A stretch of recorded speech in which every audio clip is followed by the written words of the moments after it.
Hello friends, स्वागत है आपका आपके अपने यूट्यूब चैनल बीर बिल्ड हाउस में। आज की वीडियो में हम बात करने वाले हैं, अगर आप पहली मंजिल पर काम कर रहे हैं तो भूल कर भी कुछ गलतियां होती है जो नहीं करना चाहिए। भूल कर भी यानी बिल्कुल भी नहीं। वो क्या गलती होती है, आज के वीडियो में आपको 4 से 5 पॉइंट बताऊंगा मैं। अगर ये पॉइंट आप समझ जाते हैं तो आपका जो ग्राउंड फ्लोर अगर पहले बन चुका है और फर्स्ट फ्लोर बाद में बना रहे तो कभी भी दिक्कत नहीं जाएगी। चलिए, समय न गवाते हुए मैं सीधा आपको टॉपिक पर लिए चलता हूं। एक छोटी सी रिक्वेस्ट रहेगी, चैनल पर नए हैं, सब्सक्राइब नहीं किए हैं तो नीचे रेड कलर का आपको एक बटन दिख जाएगा, इसे आप दबा दीजिए, जिससे हमारे हर एक वीडियो की नोटिफिकेशन आपको सबसे पहले मिलेगी।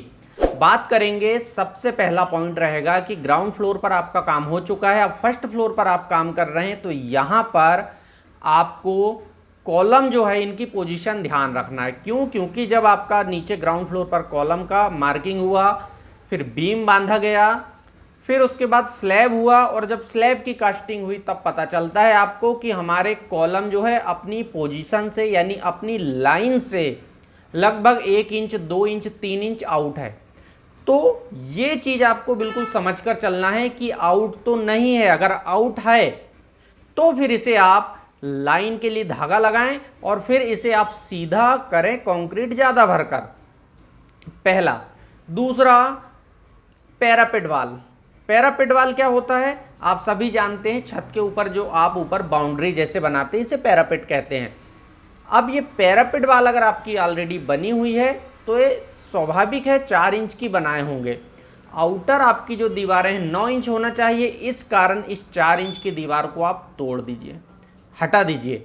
अब इसके बाद आप नई रंगत लें, यानी जो पहली ईंट होती है इसे रंगत कहते हैं। अब आपके यहाँ पर क्या कहते हैं, आप कॉन्ट्रैक्टर हैं या फिर आप खुद वर्क करते हैं, इंजीनियर हैं, तो आप हमें कमेंट्स में ज़रूर बताइएगा कि क्या कहते हैं। यानी कि जो लेआउट होता है आपका ब्रिक वर्क लेआउट, जिसे हम वॉल लेआउट कहते हैं टेक्निकल टर्म में, और ठेकेदारी की भाषा में इसे रंगत कहते हैं।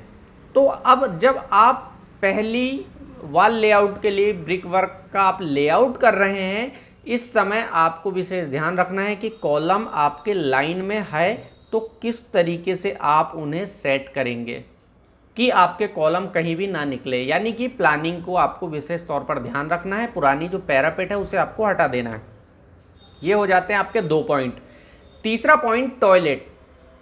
सबसे ज़्यादा दिक्कत आपकी यहीं पर बनती है कि टॉयलेट अब आप दे रहे हैं, तब आप टॉयलेट के पाइप कहाँ से लेकर जाएंगे। तो प्लानिंग जब भी आप कर रहे हैं फर्स्ट फ्लोर की, तब ये आपको विशेष तौर पर ध्यान रखना है कि टॉयलेट जो है इसके पाइप के बारे में आप पहले से सोच लीजिए, पहले सारी चीज़ें डिसाइड कर लीजिए, इस हिसाब से ही प्लानिंग करें और कमरे बनाएं।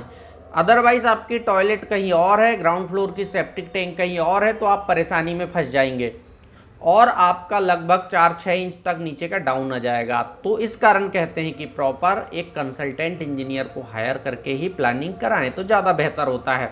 अदरवाइज कहीं कहीं हमें दिक्कत भी आ जाती है सुपरवाइज करने में। तो आपको पाइप्स वगैरह को विशेष तौर पर ध्यान रखना है और फिर यहाँ पर प्लानिंग करना है। बात आती है इसके बाद टॉयलेट की। तो टॉयलेट जब भी आप बना रहे हैं, नेक्स्ट पॉइंट पर बात कर रहे हैं हम कि इसके आपको हाइट विशेष ध्यान रखना है। अगर मान लीजिए ग्राउंड फ्लोर में आपने संक स्लैब वगैरह नहीं दिए हैं तो आपकी टॉयलेट यहाँ पर अगर इंडियन सीट लग रही तो ऊपर हाइट चली जाएगी।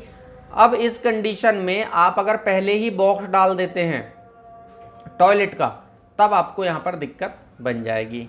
तो इस कारण ध्यान रखें कि आपको यहाँ पर बॉक्स नहीं बनाना है। अगर आप बॉक्स बनाते हैं तब आपको यहाँ पर दिक्कतों का सामना करना पड़ सकता है।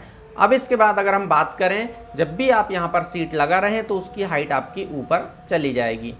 अब इसके बाद अगर नेक्स्ट पॉइंट पर अगर हम बात करें तो नेक्स्ट पॉइंट पर रहेगा आपका कि जब भी आप स्लैब बना रहे हैं तो स्लैब का स्लोप आपको प्रॉपर तरीके से देना है, जिससे आपका जो बालकनी का पानी है वो आप पाइप देकर आसानी से निकाल सकते हैं। आई होप आपको वीडियो पसंद आया हो। वीडियो अगर आपको अच्छा लगता हो तो लाइक, शेयर और सब्सक्राइब करना ना भूलिएगा। थैंक यू, शुक्रिया।